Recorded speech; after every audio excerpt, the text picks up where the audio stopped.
Hello friends, welcome to our YouTube channel success era. आज मैं कुछ ऐसी इन्फॉर्मेशन को लेकर आई हूँ जो आपके लिए बहुत इम्पॉर्टेंट है। अगर आपका चयन हो चुका है तो भी, अगर आपका होने वाला है तो गवर्नमेंट कह रही है कि फोर्थ काउंसलिंग लेंगे फरवरी में, लेकिन हमें ऑफिशियल लेटर के लिए वेट करना चाहिए, क्योंकि जब तक ऑफिशियल लेटर नहीं आता तब तक कुछ नहीं कहा जा सकता। हम लोग ट्विटर के माध्यम से, व्हाट्सएप पे उन्हें कांटेक्ट करने की कोशिश करते हैं कि जल्द से जल्द अगर फोर्थ काउंसलिंग लेना है तो उसका डेट निकालें। और साथ में देखेंगे कैसा होगा आपका नियुक्ति पत्र। जी हाँ दोस्तों, आप सभी ने जुलाई, अगस्त और इस जनवरी में काउंसलिंग करा करके 25 फरवरी का वेट कर रहे हैं। तो आप सबको बता दूं कि इस तरीके से होगा आपका नियुक्ति पत्र और क्या क्या डॉक्यूमेंट्स लगेंगे आपको ज्वाइनिंग के समय।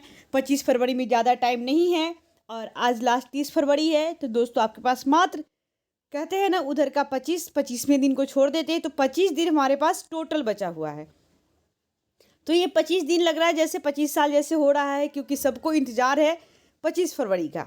देखते हैं ये लेटर को, और साथ में बहुत सारी कुछ ऐसी बातें करेंगे जो कि आपको ज्वाइनिंग लेटर के समय बहुत इंपॉर्टेंट है। तो कार्यालय जिला स्तरीय प्रखंड स्तरीय कैंप भोजपुर, ये भोजपुर का लेटर है।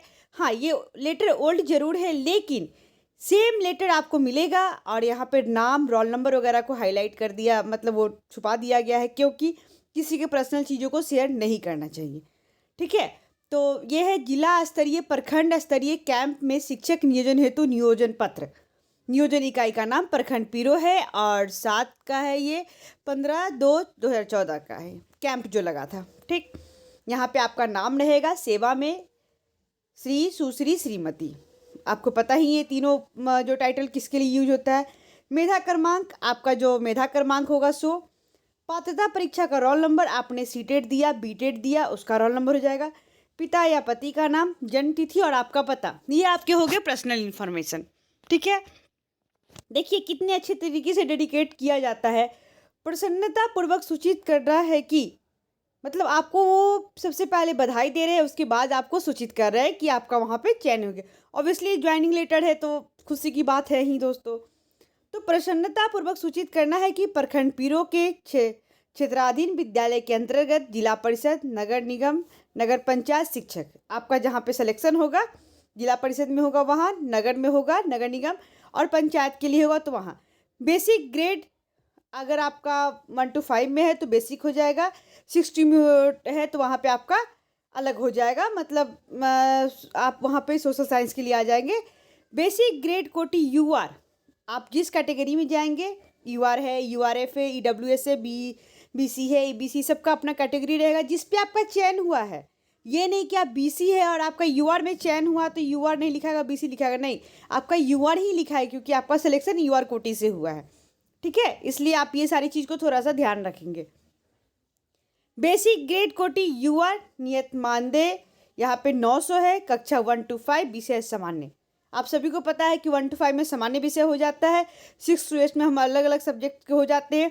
में नियोजित करने हेतु आपका चयन मध्य विद्यालय, क्या है ये, तिला विद्यालय के लिए किया जाता है। हाँ, एक और चीज़, एक ऑफिशियल लिंक आ गया है कि आप विद्यालय का चयन कैसे कर सकते हैं। आप अपने जहाँ पे जिस ब्लॉक में हुआ है, डिस्ट्रिक्ट में हुआ है, वहाँ के विद्यालय को देख सकते हैं, या फिर आप थोड़ा सा विजिट कर सकते हैं कि हाँ, जो रोड साइड में है, जहाँ जहाँ भी है, आपको उसके अकॉर्डिंग अगर विद्यालय वहाँ पे चुनने का मौका दिया जाता है, हो सकता है 5 या 8 नाम आपको उस कॉलम में भरने का मौका दे दे कि आप इसमें से कोई आप एक ऑप्शन में आप नाम ले सकते हैं। ठीक है, अगर आपको नियोजन स्वीकार है तो कृपया, बड़ी बात ये, अगर आपको नियोजन स्वीकार है तो कृपया नियोजन पत्र निर्गत होने के बाद अविलंब उपरोक्त विद्यालय में योगदान देना सुनिश्चित करें। आपका नियोजन निम्नांकित शर्तों के साथ आच्छादित रहेगा। कुछ रूल है आपके काउंसलिंग के बाद जो आपको नियोजन लेटर दिया जा रहा है, उसमें देखिए, सबसे पहले देख लेते हैं क्या क्या रूल है। ठीक है, ऑब्वियसली सबको स्वीकार होगा। पहला पॉइंट कहता है आपका नियोजन उच्च माध्यमिक शिक्षक नियोजन संशोधित नियमावली 2014 एवं प्रारंभिक शिक्षक संशोधित नियमावली 2014 के आलोक में किया गया है, पहला हो गया। दूसरा, नियोजन पत्र निर्गत होने की तिथि से 30 दिनों के अंदर संबंधित विद्यालय में योगदान नहीं देने पर दावा स्वतः समाप्त हो जाएगा। ऑब्वियसली 30 डेज का टाइम देता है कि हो सकता है कोई दूर से हो या किसी कोई काम पेंडिंग हो, कुछ एग्जामिनेशन, मतलब कुछ ऐसी चीज़ रहते हैं जो 30 डेज का आपके पास अपॉर्चुनिटी रहता है कि आप 30 दिन के अंदर से आप विद्यालय में योगदान दे सकते हैं। अगर आप 30 दिन के बाद जाते हैं तो आपका जो दावा है स्वतः समाप्त किया जाएगा।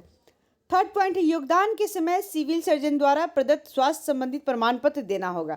हाँ, मैंने बोला ना कि जो आपको ज्वाइनिंग लेटर के समय कुछ इंपॉर्टेंट चीज़ है जिसको आपको देना अनिवार्य है, तो आपको जो हेल्थ सर्टिफिकेट होता है जो सिविल सर्जन हो उनके द्वारा आपको बनाना होगा कि आप एकदम बिल्कुल फिट है।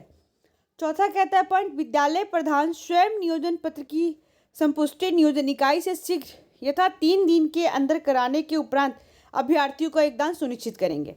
अगर आज हम जाते हैं स्कूल में तो 3 दिन के अंदर जो विद्यालय के जो प्रधान होंगे उसको वेरीफाई करवाएंगे कि हाँ ये जो टीचर है इस स्कूल के लिए सेलेक्ट हुए हैं, या जो भी उनका जो अपना वर्क है वो कर लेंगे 3 डेज के अंदर। उसके बाद हमारा जो वहाँ पे जो ज्वाइनिंग है वो कंफर्मेशन वहाँ से हमें मिल जाएगा।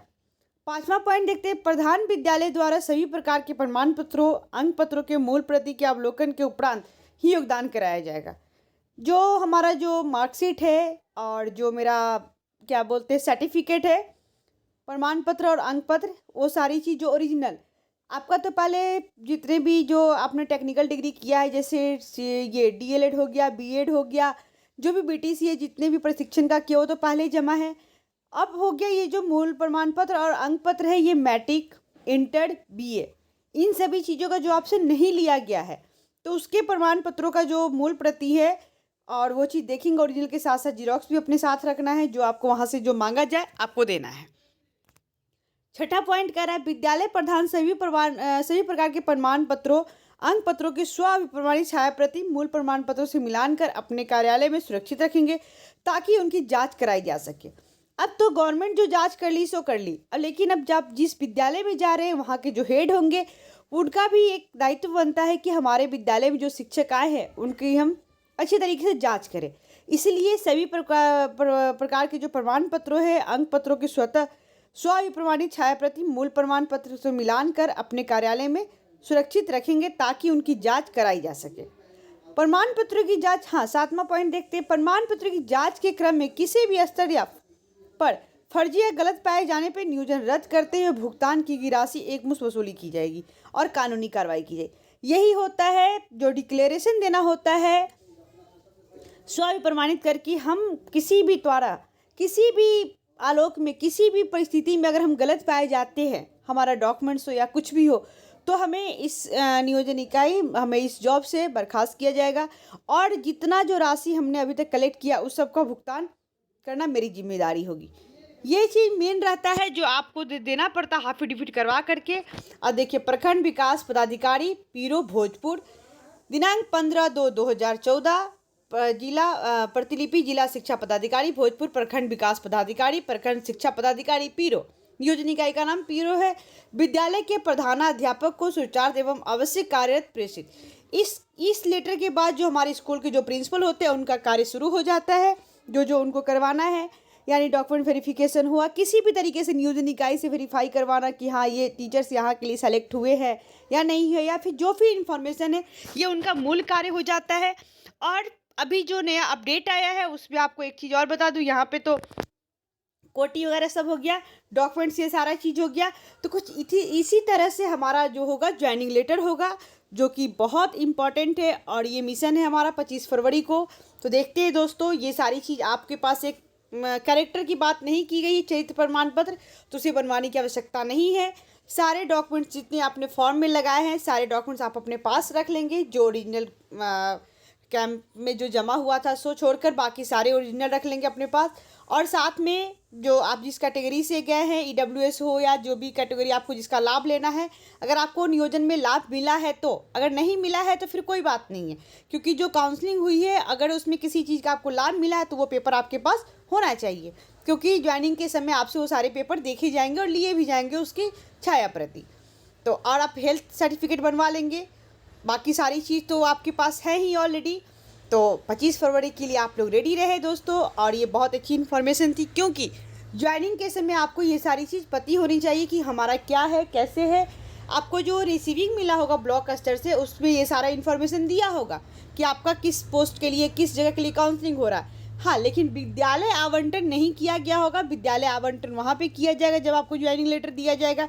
5, 6, 10 विद्यालय होंगे आपके एरिया में जहाँ पे आपका काउंसलिंग हुआ है, तो उस एरिया के अकॉर्डिंग आपको विद्यालय चुनने का मौका दिया जाएगा।